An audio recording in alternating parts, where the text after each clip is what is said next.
Hello world and welcome to this tutorial 6 of how to code that. In the last tutorial we talked about reflection. And I thought it would make sense in this one to talk about refraction. So the difference between these two is that reflection works like a mirror would work. It's like basically reflecting the entire scene based on the position of your eyes and the angle of the mirror. It's the same with water, for example. Where refraction is a bit of different. As you can see, refraction is like, imagine you have a scene behind a transparent object, and if you look through the object, all the small angles inside the object will transform the final result of the scene behind you. It's kind of like gonna distort it. As you can see here, if I'm playing with some values, you can see that.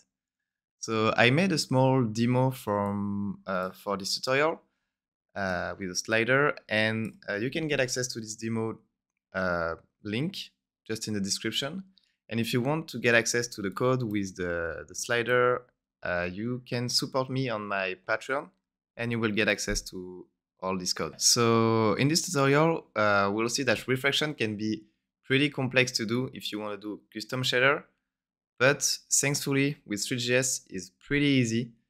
We just need to use a specific material and don't make mistakes when using it. And we also have to know the limitation of it because they have some limitations. And we're gonna talk about that. So yeah, I think we can get started.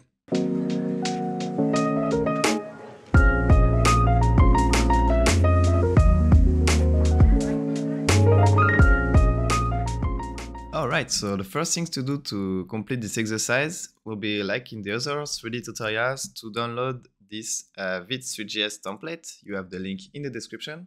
You can download it as a zip, or you can directly clone it, depending on what you prefer. Oh yeah, I forgot to mention, but for this exercise, you'll need to know the basics of Three.js.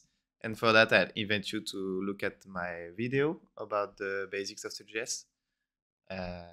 If you're not familiar with it, it should be fine. Still, if you know JavaScript, the minimum of it, it's pretty straightforward. So you can still do the exercise.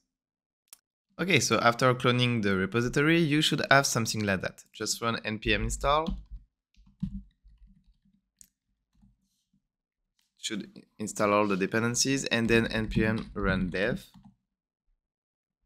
Click on the link here, and you should have that appear if you did the things correctly. If you didn't, just pause the video and make sure you are good with everything. Okay, so once you have that, you can see we have an index HTML. We can remove the text in the footer like that. You have a 3D sphere. You can zoom, drag. So that's the default control. So basically everything is running in the scene.js. So you have everything you need to make this scene. Just basic template 3D scenes. As you can see, I added some stuff that you don't have. I will explain to you later why. You have a loader with textures that are being loaded before initiating all the scene.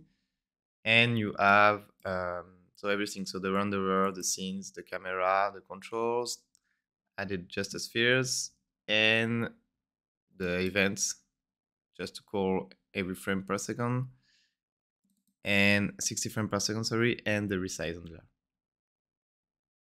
So maybe like take the time to look at all this code, but this is just basic Three.js code. We are not talking about that.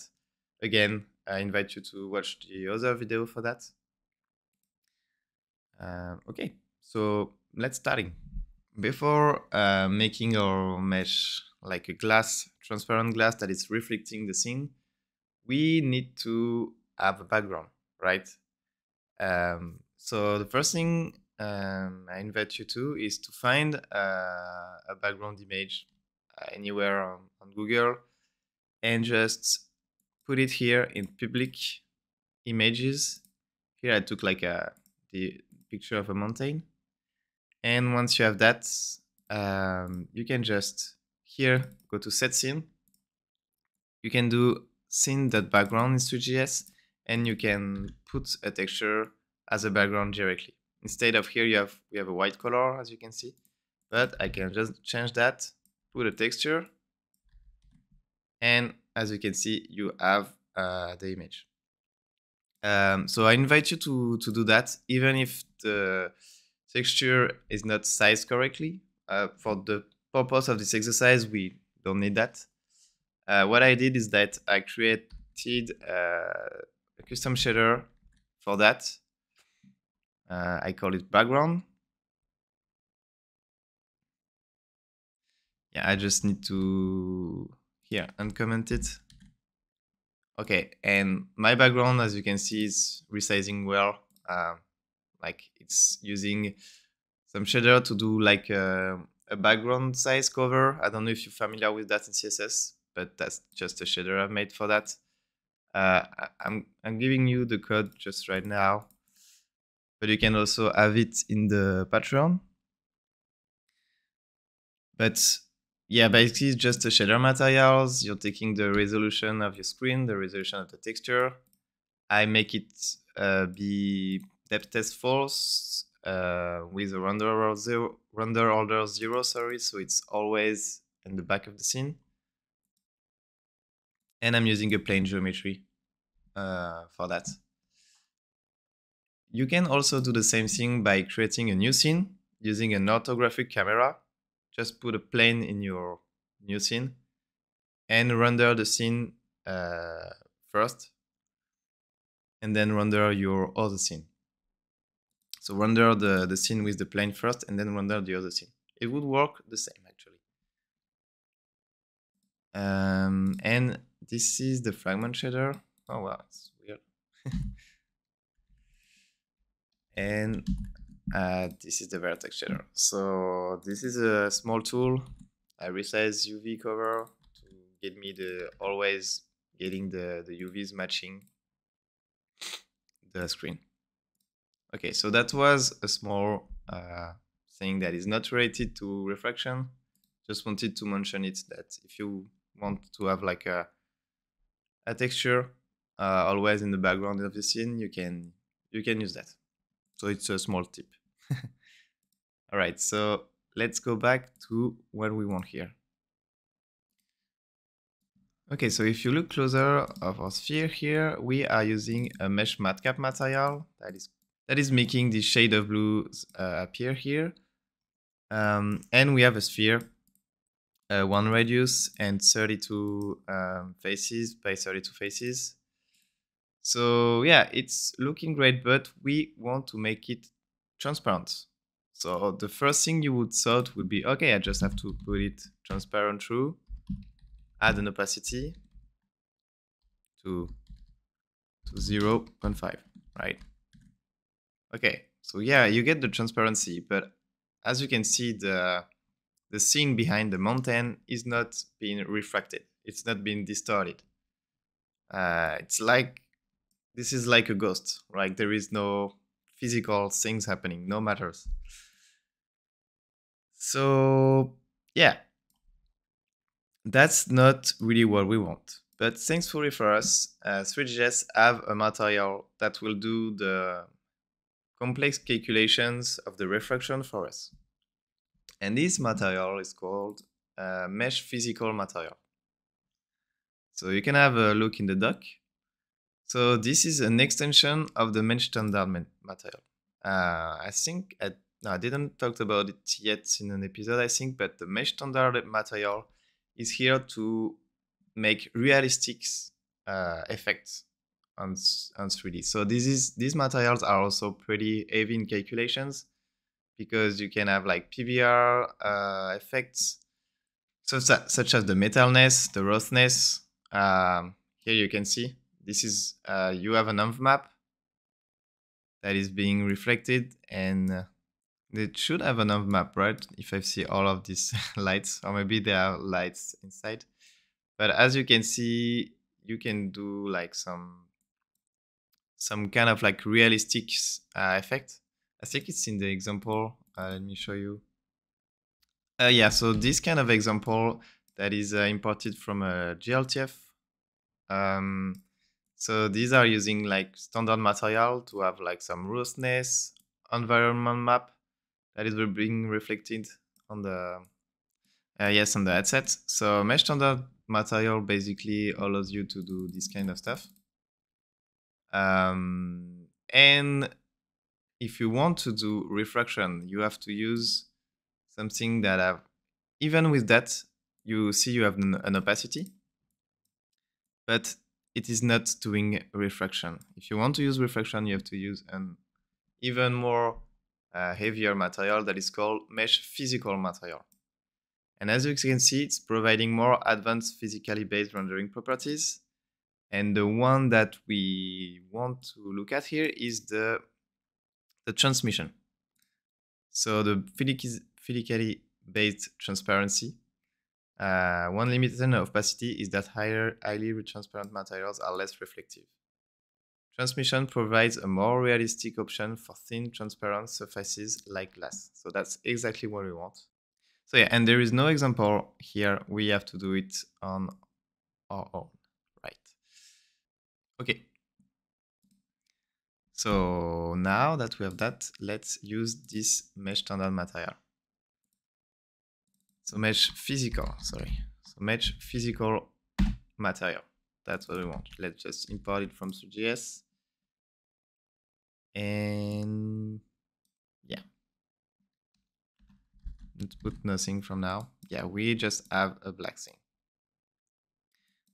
We could give it a color, but it will not even work because we these materials needs to react to light, and we don't have any lights in our environment. But the cool thing is that we won't even need a light in this tutorial. All right, so as you can see, the first property I would say that we want to use for this physical material will be the transmission. So the transmission is, like they said, how the transparency will work. So transmission 0 is like, it's kind of like the opposite. Transmission 0 will be, there will be no opacity, no transparency. And transmission 1 it will be fully transparent, and it will be refracting everything that is behind the object from the point of the camera, of course. So here we can just put transmission and set it to the maximum value to make it transparent. Here one. Okay, so as you can see now the color, it's red, so the color worked, where before it was black. And that's normal. We can just remove the color.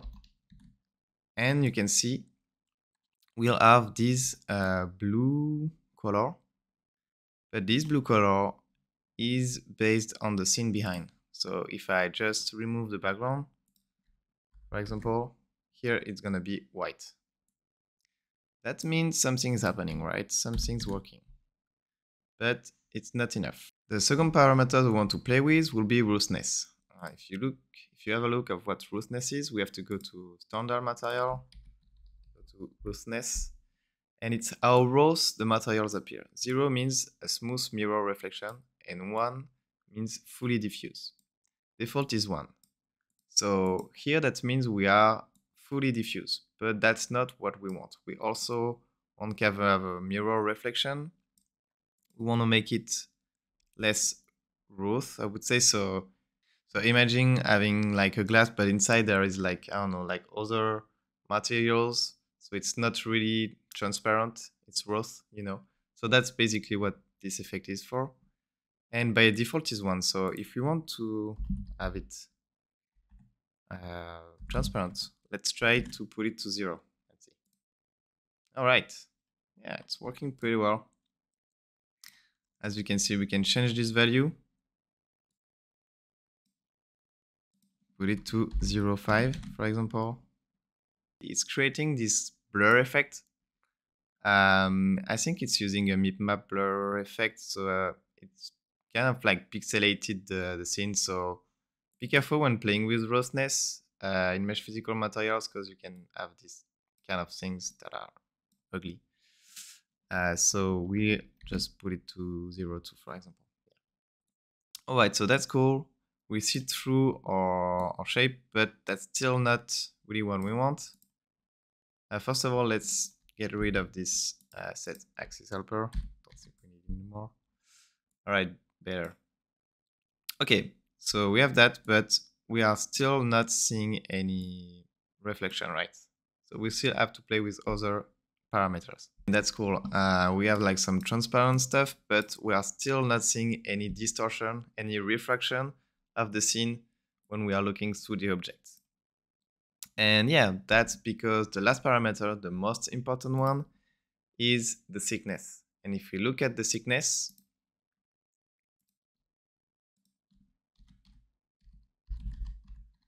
here, if the volume beneath the surface, and this is the coordinate space of a mesh.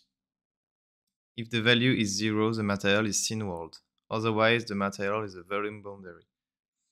That basically means that we need to add like kind of like, yeah, it's like it was an empty object, but we have to make it thicker, you know, make the edges thicker, make everything like the whole sphere thicker. So it's because right now it's just like we add like just a bubble. So we have to add some stuff inside of it. And this is the thickness. The default is 0. That's why you don't see anything. So let's play with that and add a thickness to 0.5, for example. And here you go. See, we're starting to see distortion now. If I'm zooming, you can see on the edges that this is being distorted by the reflection. Okay, so now that we have that, I think it would be good to add another shapes, different shape to see how the reflection works between two different objects. So let's do that. We are also going to use the same material for both of the objects. So we can kind of do like some refactoring here to make it work. So first, we're going to create a method called set refraction material, and then just here actually. Okay, so set refraction material, and we're gonna call it refraction material. This is a private property. That means it can be used only in this class and cannot be accessed outside of this class. You have to put it in the root of your class, otherwise you get an error. Okay, we just want to add our mesh here. Our mesh, sorry, our mesh physical material. We have that. Then we can just reuse this reflection material here. Let's see. Okay, no error. It's working. And well, what is? Sorry, my printer is doing weird stuff. So okay, yeah, I just need to forgot to remove this. Okay, and then we're gonna create another shape. An interesting shape to see how reflection work is called icosahedron. I know it's a complex word, but it's just kind of like looking like a diamond or like I don't know, like a block of ice. And it's interesting because it has like a lot of angles, and we can see how refraction is working for each of the angles of the faces. So let's go for it. So it's this one, Ico, figure out to pronounce icosahedron geometry. Okay, I get it. So here, I'm gonna call it Ico. I love this name. We're gonna add a new geometry, and we can put it to 1. It's just the radius of it. Importing from Three.js. Here again, let's use the same material, but the mesh, we're gonna need to call them differently. So the sphere mesh and the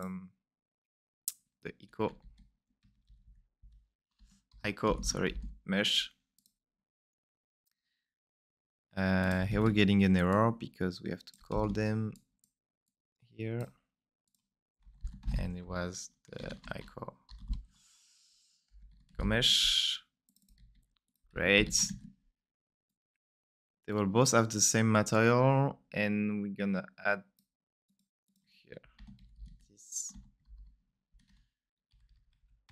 set ICO. All right, so I think I'm getting an error maybe, or I think it's just that it's inside.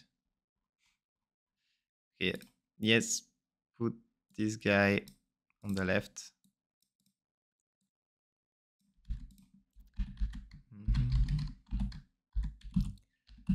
I don't know, 5. Yeah, okay, that's it. And this one, maybe 3. And this one, I'm gonna put it to 3. But on the right. Okay, we are getting weird stuff. That's because our camera is weird. So let's put y0 and x0. Maybe 5. Let's put it to 10. So okay. I think they can get closer. These two guys. Okay. I think that's great. And we can see how the refraction works on these two. See, if it's a sphere, it's like kind of distorting in a different way than if it's just faces like that. And see, it's working pretty well on these two. Refraction is working well. Okay. Another thing we can do is we can make them rotate permanently. So that way we can see how it's working. So for that, we are just simply in the draw for each frame per second, we can get our. We don't need to rotate the sphere, right? Because you won't gonna see it, but we can rotate the eco mesh, right? And the y-axis, we're gonna need to get the time here. Sorry, time. So it's gonna be super fast. But we are basically making rotate on the y-axis, but we just need to get slower again.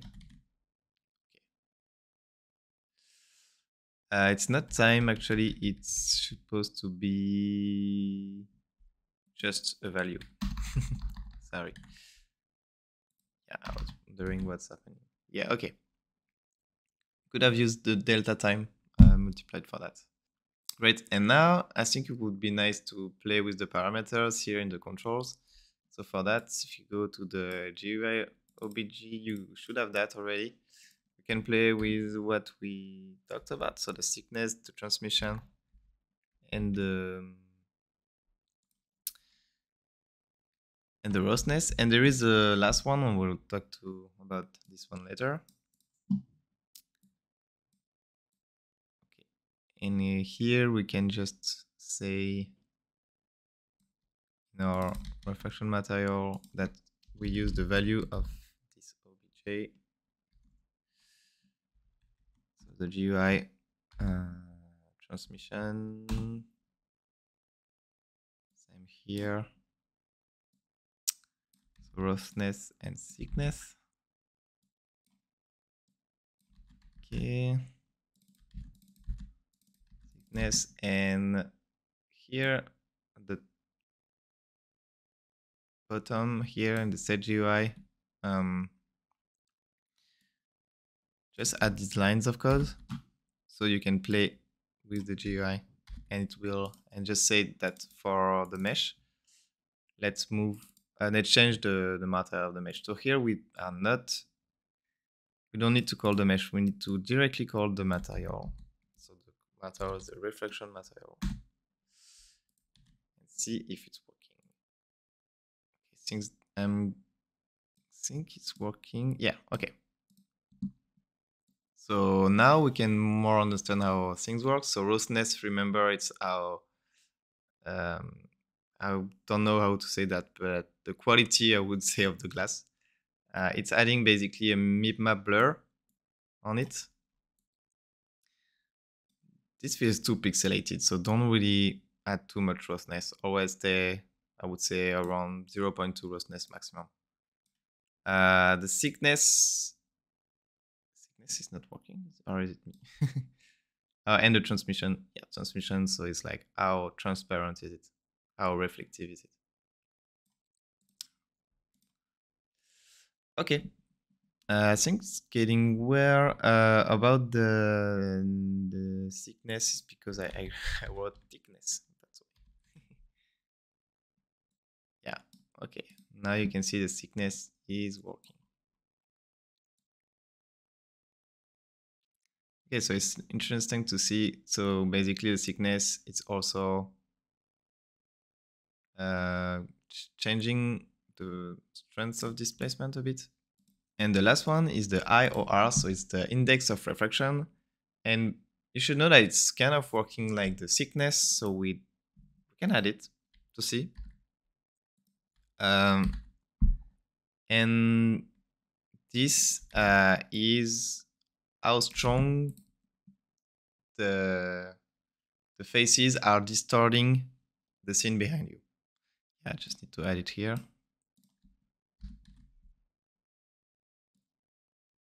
Okay, that's working.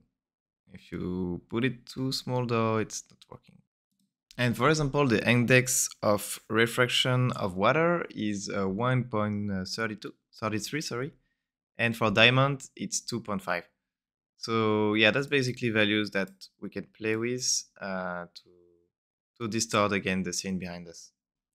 Okay, so we've seen it was pretty easy to make refraction in Three.js, but that's not enough. You will see that there is also other stuff we can add to make it even look nicer.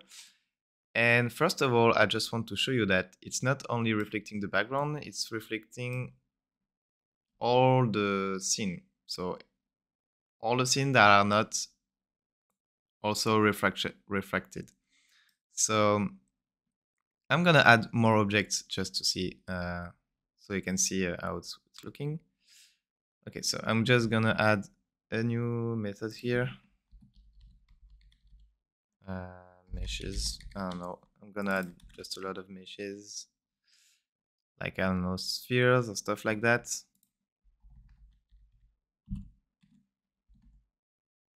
Gonna create a material. You can add like just a basic, or I like the mesh normal material. Okay. And the geometry will be spheres. So new geometry, the sphere geometry. And they're gonna be smaller, maybe 32. And let's make a loop. Maybe like 10. Let's create a new mesh for each.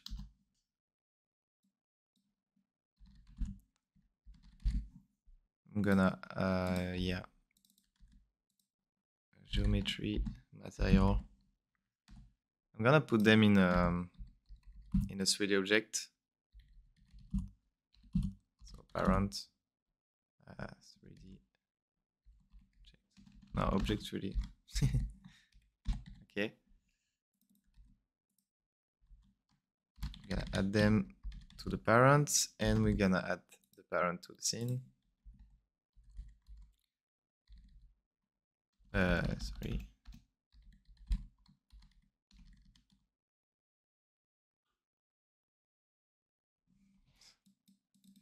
Okay, so the scene, sorry. Just gonna add the parent. Okay. Okay, so we have these guys, and now I just want to position them. So the parent will be behind.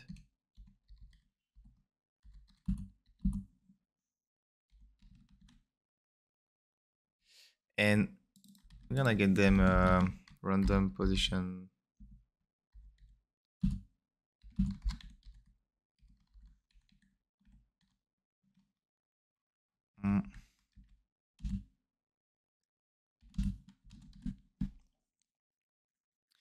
Yeah, like that. And same in the Y.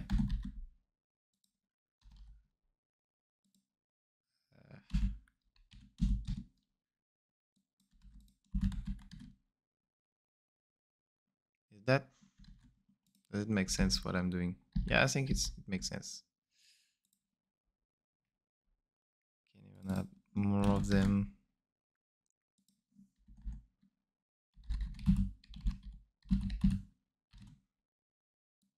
Increase the range.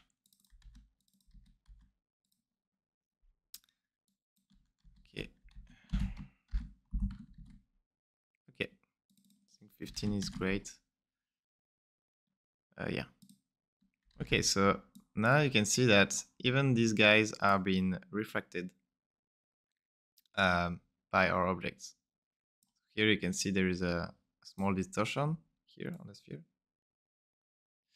So it's working great, and we can also change the thickness, see how it's working for these guys. Okay, so you can see the reflection is working well. But these things have limitation. So the limitation is that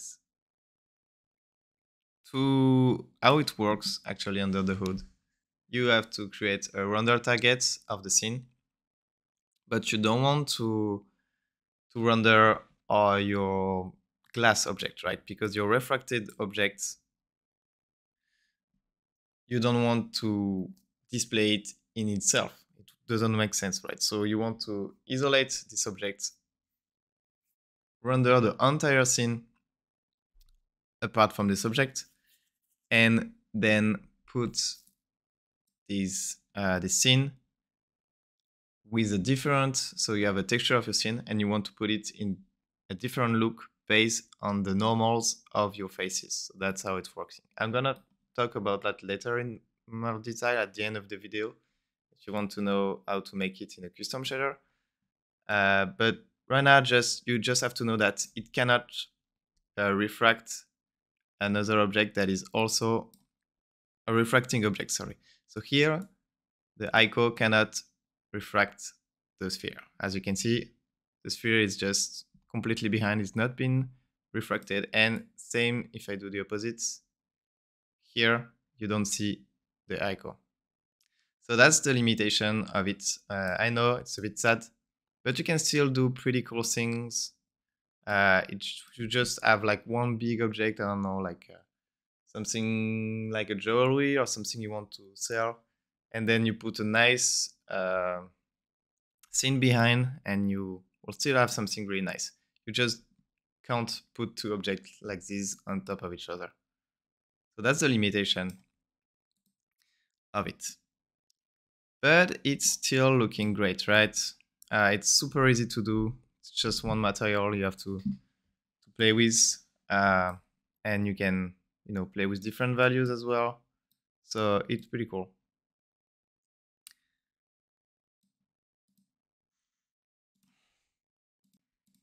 Yes, that's great. So we have our refraction, but if we are looking at the demo, where it is? Okay, you can see that it's still missing something, right?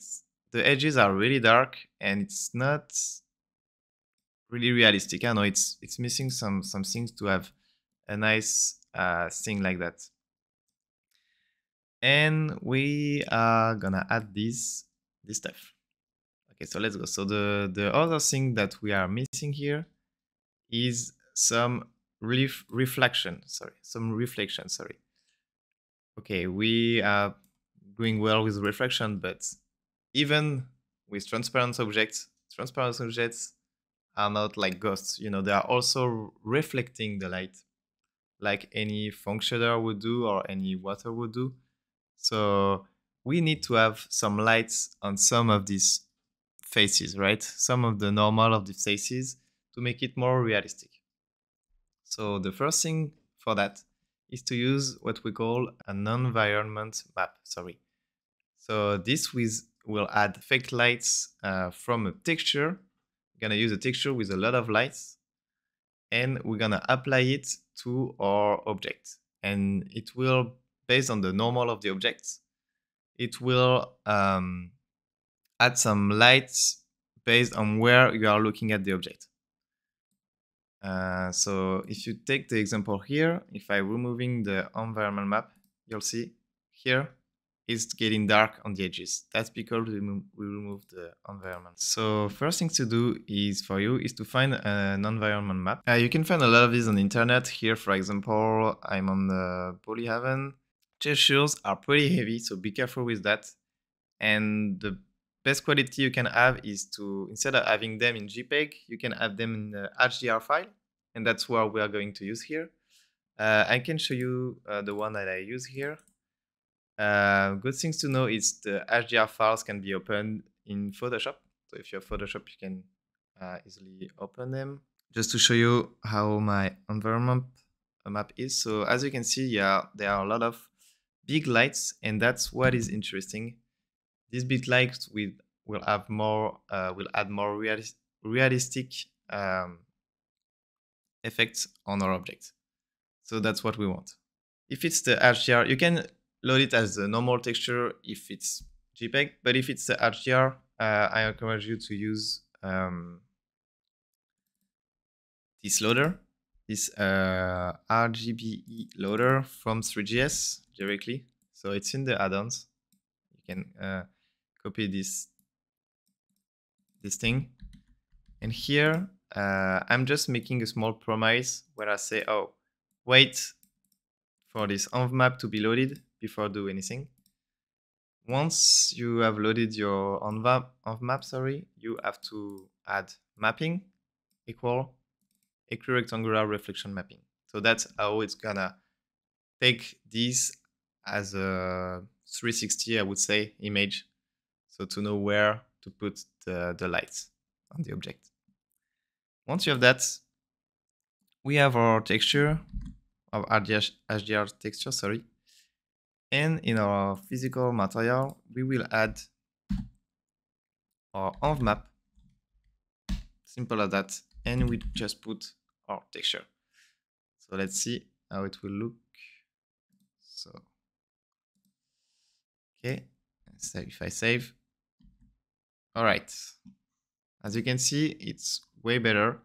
It's nice because on the sphere, we can really understand how the HDR works. And these little lights on the icon are doing pretty well. So yeah, that's it. You can remove the transmission to see how it's working.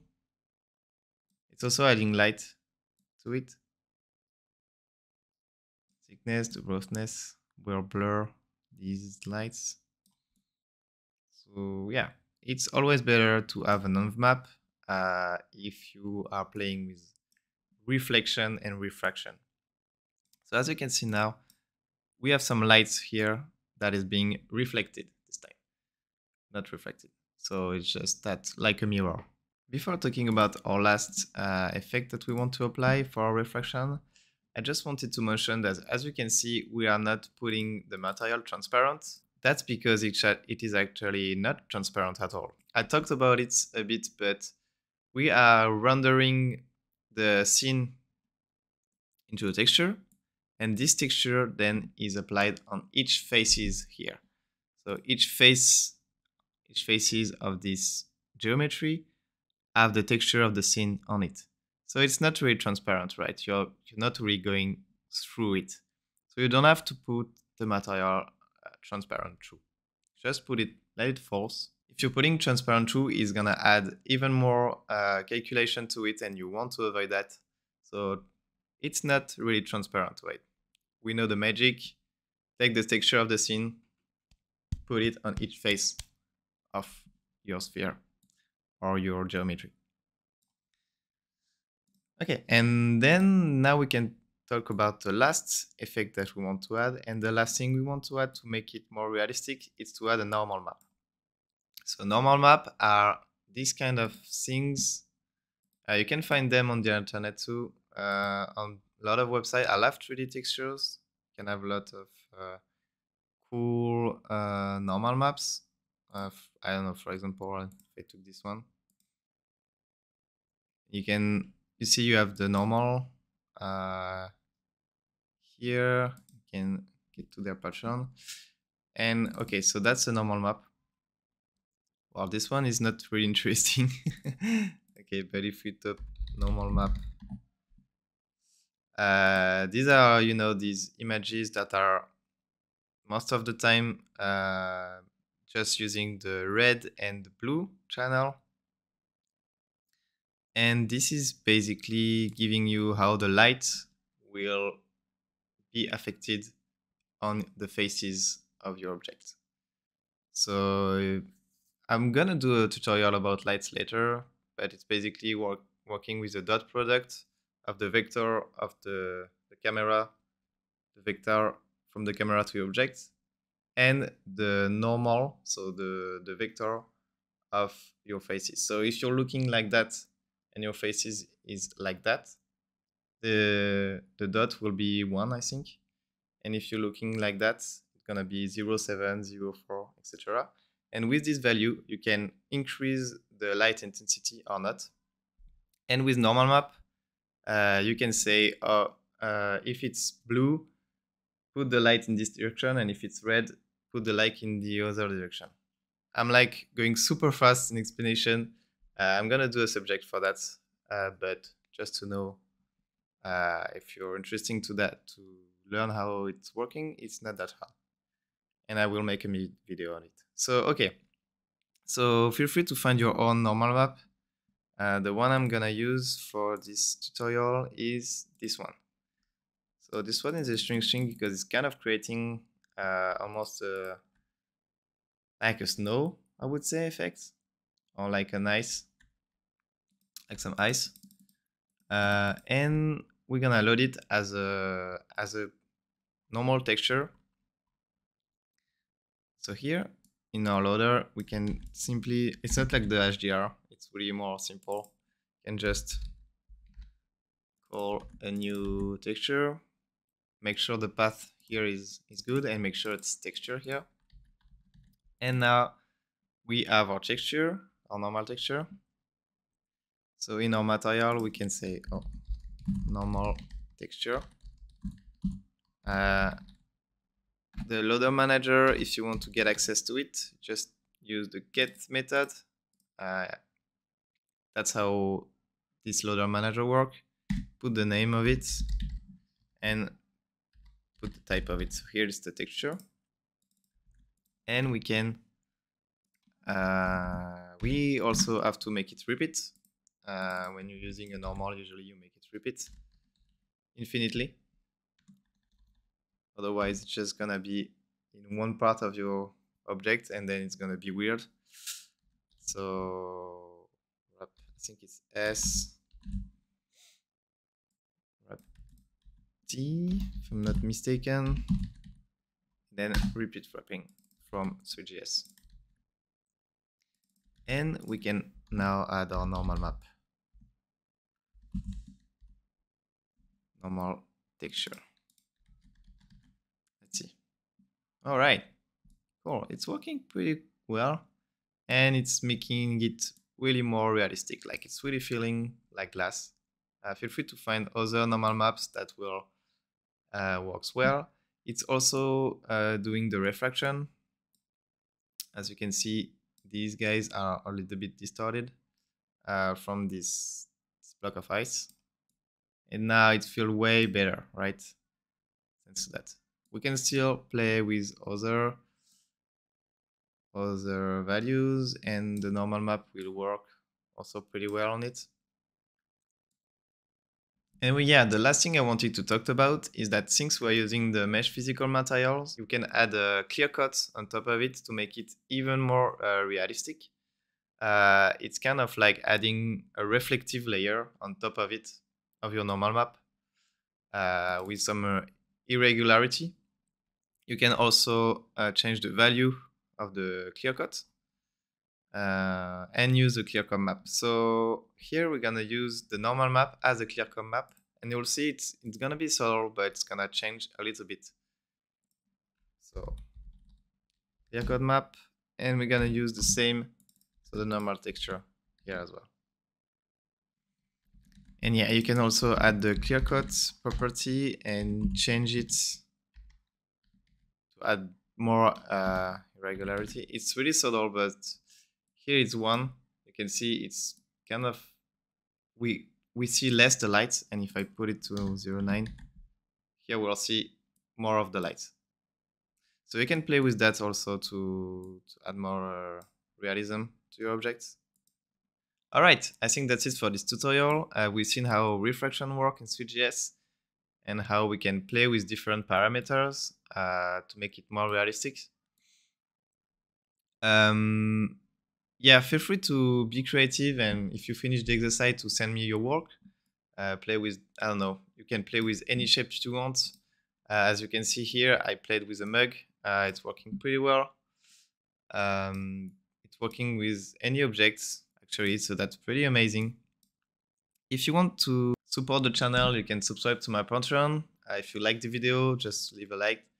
And if you want to know how to make that using custom shader, I invite you to go to these tutorials on CodeDrops. So it's a real-time multi-site refraction in 3 steps by Jasper Vos, who is an amazing creative developer. I think he's working at Wizard, and you'll see how it's working. So I'll talk about it a bit, but you want to render your scene in the render target and then apply this scene to the faces of your object, the front faces. And then you can play with something called refract in GLSL. You get the position of the camera to the object, you get the normal of your face, and you get the index of refraction. Remember, we talked about it. And it's gonna give you the UVs, and it's gonna do this effect. So it's pretty cool. And then he's adding more effects like reflection. So you're gonna have light, like we talked about it with the environment map. So same idea, but here it's just doing like a classic light reflection, I would say. And he's also drawing the back of the object to have more, to make it even more realistic. But as you can see, it's tricky to have it working well. And also a lot of objects cannot really do that. So yeah, it has limitations, like he's saying. Yeah, I think that's it for this episode. Leave a like if you enjoy, and I'll see you in the next episode. Bye.